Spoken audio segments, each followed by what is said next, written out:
righty, welcome to WTL, everybody. I'm your host, Andy Klassen. Now, we got a good one for you guys, straight out of Las Vegas. Jonathan Van Tobel, host of VSiN's Hardwood Handicappers podcast.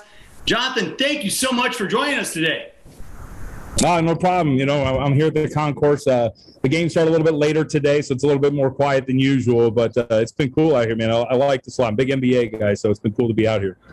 Yeah, and you're leading me right into it. You're also host of The Edge, so you're on site in Las Vegas watching all these Summer League games go down. Yeah, it's cool, and you get to watch. And look, you don't take a lot away from Summer League games. Guys aren't failures after a couple of games in a developmental setting. Guys aren't going to be all NBA Hall of Famers after a couple of games in a setting. But you get to see their game. You get to see them up close. You get to see what they look like physically. It is really cool to see just the first steps of these guys' careers. And there's also guys who are in their second years, third years, who show some real development. For me, one guy that's been a big, I think, winner of the NBA Summer League has been a guy like Quentin Grimes for the New York Knicks. A guy going into his second year showing some real development. Looks like the best player on the court at times. You want to see that. So it's not all about the rookies. It's about some of these guys going in their second year, what they're showing.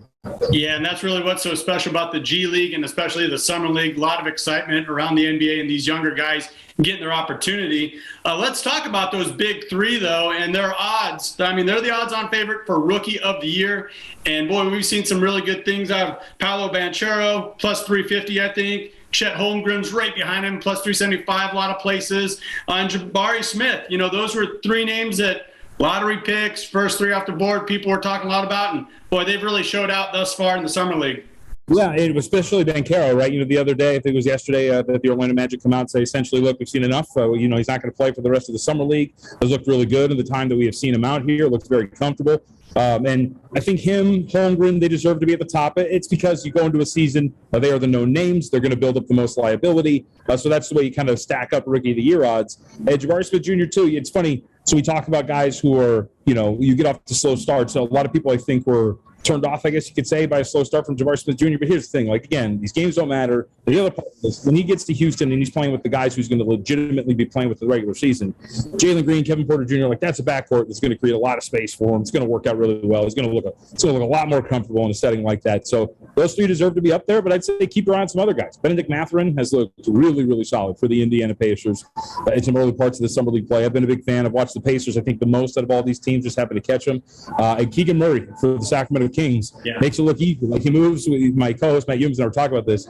Moves kind of slow when you watch him play, but those guys where you're watching them and you check a box score, it's like, oh, he's got more than 20 points and he's hit about 3 3-point shots. So Keegan Murray and Benedict Mathurin, I think, are guys further down the board that you're really intrigued by as you head into next year.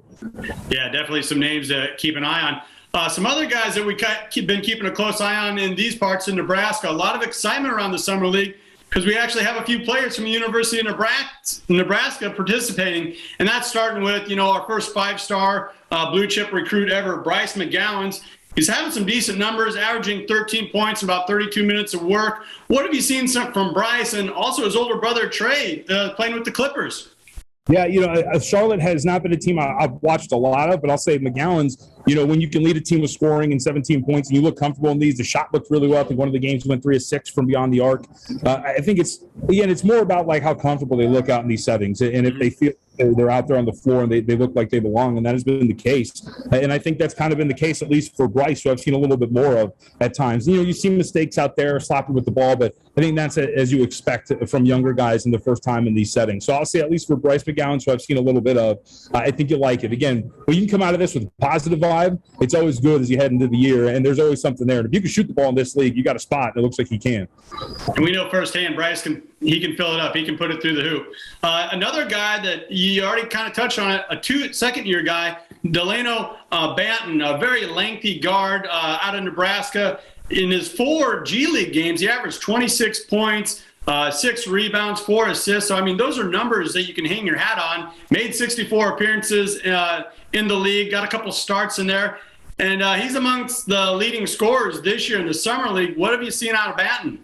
Well, I think that's kind of along the lines we were talking about with Quentin Grimes, right? When you have a guy who played a year in the NBA already, like played 64 games for him last year, made a start, I think, as you mentioned, put in some really good minutes for the Toronto Raptors, and then you can come out and look like at times the best dude on the floor. I think that's really good for you, and Banton has looked like that's the case. He's already an intriguing dude, too. I think he's, like 6'7", 6'8", but a dude who can handle and move. Like, as just a talent overall, he's a super intriguing guy. And when you can come out here, put up those numbers, again, look like the best player on the court, it's just really cool for me. Like when you see dudes who play a year in the league, you can see the development and you can see the change in their game when they come back to this setting the next summer. So I think those are really good developments for him and for the Raptors, right? Because they're a team that could potentially be a little bit thinner in terms of their depth, depending on what they ship off if they're in contention for Kevin Durant. And that could mean that Banton's in for a lot of minutes this coming year. So I think it's really positive for him. Yeah, Banton is one of those lengthy guys. He might not look like he's moving too fast, but, 2 steps, he's already to the rim and he's putting it through. So been a lot of fun to watch him develop. Another guy that's kind of taken a little bit of a detour to get to the league, but he's getting his opportunity now from the University of Nebraska. James Palmer Jr. Is getting a shot here with the Utah Jazz. And I think he played in Europe last year, okay, and then he played some G League games. And in those 2 G League seasons, he averaged 16 points. So there's potential, and he's putting up some similar numbers here in the Summer League. Yeah, I think really when you talk about guys like that, and I haven't seen a lot of him yet, but I will say, again, like what I always like about like sports in general, but basketball is really up there.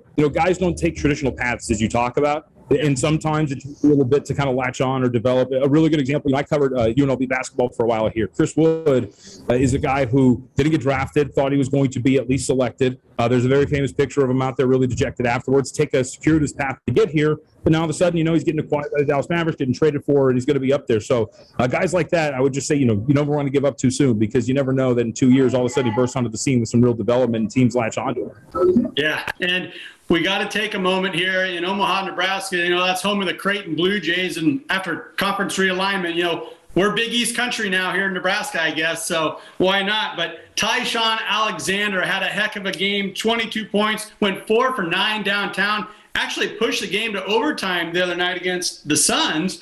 And we saw some promise here in Omaha, seeing him play throughout the season for the Creighton Blue Jays out of the Big East. But now he's getting an opportunity to showcase that in the Summer League. Have you had a chance to see the young Hornet there, Taishan Alexander? Well, a little bit. I was watching the game on TV. But, like what I like about like when you watch guys like him, especially when you get into a Summer League setting is like if you get really good guard play for some of these teams, Summer League is a better setting, I think, sometimes for guards because they're going to have the ball in their hand. Great. They can do stuff like that. So it gives a opportunity for guys like Taishan to put their game out there and put a little bit more forth. Front court players like we were talking about, Bryce McCowan Jr., sometimes they're not in the best settings for them, so people kind of sell on them. And for guys like Taishan Alexander, they can really raise their stock, I think. So it's been a good setting for him. Yeah, and he's done well. So a name that's catching a lot of buzz, and I don't know if deservedly so or not, but Shaquille O'Neal's son, didn't have a lot of fanfare coming out of college between 3 seasons split between UCLA and LSU. He only averaged, 2.5 points. But the LA Lakers, they're giving him a shot, and he had a decent game. It was a blowout against the Heat, but he came in, put in some worthwhile minutes, did some good things. Yeah, and we're going to get to see him. I think they either play tonight or tomorrow, the Lakers, so we're going to see another one. But last time, that one game, too, I think it was against the Charlotte Hornets as well. Only 15 minutes, but decent at 4 points, had 7 rebounds, 2 of 4 from the floor when they played the Hornets in a double overtime game. So I think that's a real positive for him out there, and especially we're talking about where you're coming off of the bench in a Summer League game, and it's not really a front court-oriented type of game in these settings, to at least put that out there and show that you have the ability to work down low a little bit. It's positive for him. So I can't wait. I'm actually the Lakers I'm planning to watch that game up close here because they're one of the teams that I haven't got to see a lot of it.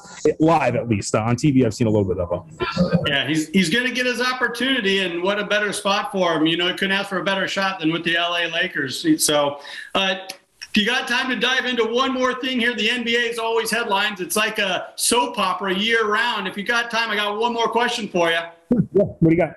So many odds are circling around Kevin Durant and where he's going.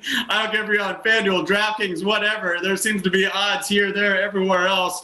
And it's just fascinating. Kyrie Irving opts into his contract. A day later, Durant opts out. And oh, by the way, he just signed a 4-year, $94 million contract. And he opts out after, or he requests the trade after Irving options. What do you make of all this, and where do you think, Kevin Durant, get your crystal ball out, where do you think he's going to end up? The Nets or somewhere else? Obviously, I don't really know. I will say, about 2 weeks ago or so, I put a small ticket on Toronto at 50-1 to win the NBA title, just thinking that, they'd be a place that he might end up. And they're up there in terms of the teams that are rumored to grab him. It is pretty fascinating, though, because we have this whole deal reported yesterday. I think it was by Brian Windhorst, that it looks like DeAndre Ayton's on the verge of getting signed and traded to the Indiana Pacers, which would be a domino in the whole entire thing in terms of teams that can acquire him, because the Phoenix Suns, of course, are a team that he wants to go to.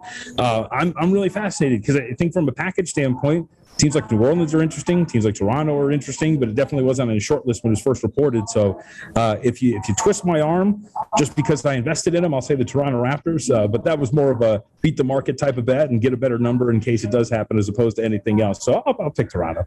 Hey, a little wishful thinking. There's nothing wrong with that. Yeah, for sure.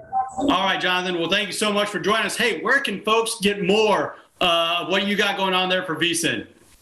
You've all the writings up at VSiN.com in our NBA section. Let's see, Twitter at MeJVT, and yeah, that's about it. JVT, thank you for your time. Appreciate it. Thank you.